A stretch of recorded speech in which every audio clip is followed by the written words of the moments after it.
आज जितने भी किसान भाई गेहूं की खेती करते हैं और गेहूं की खेती के बारे में नहीं जानते हैं कि गेहूं की खेती में कौन कौन सी दवाइयों का स्प्रे किया जाता है और कौन कौन सा खाद डाला जाता है और कितने समय पर डाला जाता है। अपनी गेहूं की फसल कितने दिन की हुई है तब जाकर आपको पहला पानी पिलाना चाहिए और पहले पानी के साथ कौन कौन से खाद डालना चाहिए। तो उन सभी की जानकारी किसान भाइयों में आपको इस चैनल के माध्यम से देता हूँ। यदि आप किसान भाइयों की गेहूँ की फसल 30 से 35 दिन की हो गई है, उसमें आप किसान भाइयों ने पहला पानी पिलाने की सोच रहे हैं या फिर पहला पानी पिला दिए हैं या फिर पहला पानी नहीं पिलाए हैं, तो आप किसान भाइयों को मैं डिस्क्रिप्शन में एक लिंक दे दूंगा। तो आप किसान भाई उस वीडियो को अच्छे से देखकर जो कि आप पहला पानी के साथ उन खादों को डाल सकते हैं। और यदि किसान भाइयों की दूसरे डोज में आप किसान भाइयों को कौन कौन सा खाद डालना चाहिए तो उसका लिंक भी आप किसान भाइयों को डिस्क्रिप्शन में दे दूंगा। तो आप किसान भाई उस गेहूं की वीडियो को देखकर जो कि आप ये गेहूं की खेती में जो कि उन खादों को डाल सकते हैं और अच्छा उत्पादन ले सकते हैं। क्योंकि किसान भाइयों मैं आपको इस चैनल के माध्यम से तरह तरह की फसलों के बारे में बताता हूं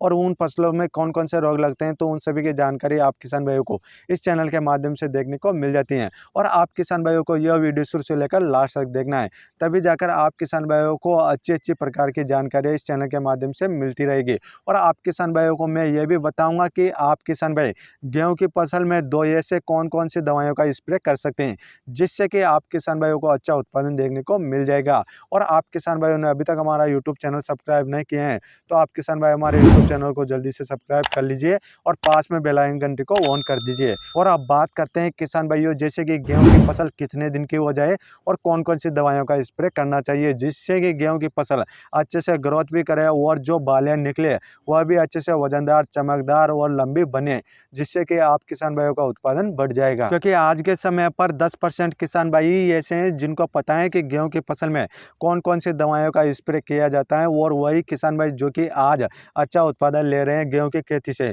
तो आज जितने भी किसान भाई या फिर गाँव से हैं या फिर शहरों से हैं, जितने भी किसान भाई गेहूं की खेती करते हैं तो उनको समझना पड़ेगा, जानना पड़ेगा कि गेहूं की खेती में यदि आप किसान भाई 2 स्प्रे कर देते हैं तो आप किसान भाई अच्छा उत्पादन ले सकते हैं। तो वह कौन कौन सी दवाएं हैं किसान भाइयों, तो आप किसान भाई जैसे कि आपकी गेहूं की फसल जब 60 दिन की हो जाए तो उस समय पर जैसे कि आपकी गेहूं की फसल में कुछ बालियां निकलना शुरू हो जाए तो उस समय पर आपको जो कि पहला स्प्रे करना है, तब जाकर आपको अच्छा रिजल्ट मिलेगा। उसके लिए आप किसान भाइयों को जैसे कि NPK 05234 लेना है, क्योंकि किसान भाइयों यह एक NPK फर्टिलाइजर है और यह एक वाटर सोल्यूबल फर्टिलाइजर है जो कि पानी में बहुत ही अच्छी प्रकार से घुल जाता है और आपकी फसलों की ग्रोथ को भी बढ़ाता है और बालियों भी बढ़ाता है और उनमें दानों का भराव भी अच्छी प्रकार से होता है, खाली नहीं रहते हैं। तो उनके लिए आप किसान भाई 05234 का स्प्रे कर सकते हैं। और बहुत सारे किसान भाइयों को तो यही पता नहीं रहता है कि 05234 का सही डोज क्या है और किस तरीके से स्प्रे करें।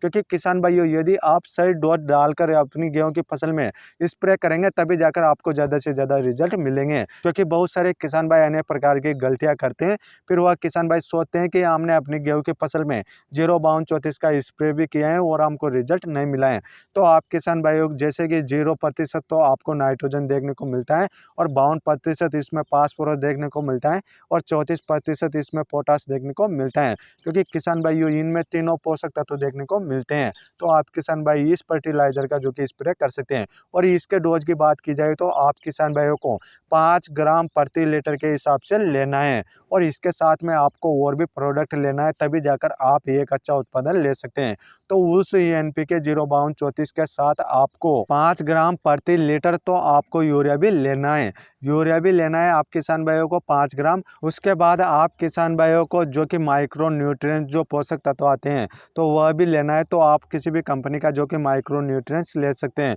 तो आप किसान भाइयों को कॉम्बी2 एक्सपर्ट के नाम से देखने को मिल जाते हैं, क्योंकि उसमें 12 से 14 पोषक तत्व आते हैं जिससे कि गेहूं की फसल अच्छे से ग्रोथ करेगी, अच्छे से बढ़वार करेगी। तो उसका डोज आप किसान भाई जो कि 15 से 16 लीटर का टंकी में आप किसान भाई 30 ग्राम डाल सकते हैं। उसके बाद आप किसान भाइयों को लेना है टेबुकोनाजोल 25.9% EC फॉर्मुलेशन में देखने को मिलता है। तो आप किसान भाइयों को 15 लीटर का टंकी में आप किसान भाइयों को तो 15 ml डालना है। वो जब आप किसान भाई इन सभी को अच्छे से मिक्स करके जब आप अपनी गेहूं की फसल में पहला स्प्रे जो कि 60 दिन की अवस्था में कर देते हैं तो आप किसान भाइयों आपकी गेहूं की फसल में ज़्यादा से ज़्यादा बालियाँ निकलेगी और आपकी गेहूं की फसल की जो कि ग्रोथ नहीं हो रही है तो ग्रोथ भी हो जाएगी। और आप किसान भाइयों की गेहूं की फसल में ज़्यादा से ज़्यादा बालियाँ निकलेगी तो आप किसान भाइयों की जैसे कि बालियाँ निकलेगी तो उनमें दानों का भराव भी बहुत ही अच्छी प्रकार से होएगा और गेहूं की फसल की ग्रोथ भी बहुत ही अच्छी प्रकार से होएगी। तो इस प्रकार से आप किसान भाई जो कि गेहूं की फसल में पहला स्प्रे कर सकते हैं। और आप किसान भाई जैसे कि आप किसान भाई की गेहूं की फसल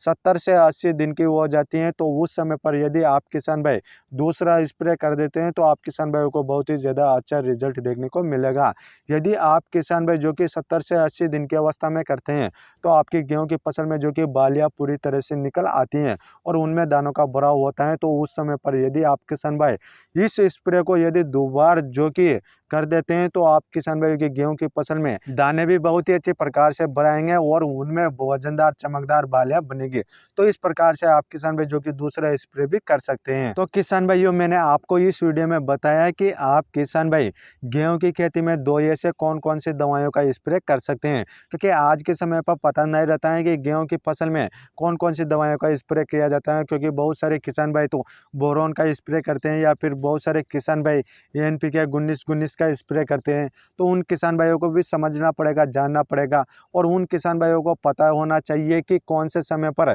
जो कि गेहूं की फसल में स्प्रे करना चाहिए, तब जाकर आपको अच्छा से रिजल्ट मिलता है। तो उन सभी के बारे में किसान भाइयों मैंने आपको A to Z जानकारी दे दी है और यह वीडियो ज़्यादा से ज़्यादा किसान भाइयों को शेयर कर दीजिए, क्योंकि आज जितने भी किसान भाई गेहूं की खेती करते हैं और गेहूं की खेती में ज़्यादा से ज़्यादा उत्पादन लेना चाहते हैं तो वह किसान भाई भी इस वीडियो को अच्छे से देख कर समझ सकते हैं और जानकारी ले सकते हैं और वह किसान भाई भी जो कि उन प्रोडक्टों को अच्छे से इस्तेमाल करके अच्छे से पैदावार ले सकते हैं। और आप किसान भाइयों ने अभी तक हमारा यूट्यूब चैनल सब्सक्राइब नहीं किया है तो आप किसान भाई हमारे यूट्यूब चैनल को जल्दी से सब्सक्राइब कर लीजिए, क्योंकि किसान भाइयों मैं आपको अनेक प्रकार की फसलों के बारे में बताता रहता हूँ कि फसलों में कौन कौन से रोग लगते हैं तो उनके लिए मार्केट से कौन सा प्रोडक्ट लेकर आना चाहिए और कौन सी दवाइयों का स्प्रे करना चाहिए। तो उन सभी के बारे में मैं आपको A to Z जानकारी देता हूं। और आप किसान भाइयों का कोई क्वेश्चन या सवाल है तो आप हमें कमेंट कर सकते हैं, हम आपका कमेंट का रिप्लाई जरूर करेंगे। फिर मिलते हैं किसान भाइयों अगली वीडियो में, तब तक के लिए राम राम किसान भाई।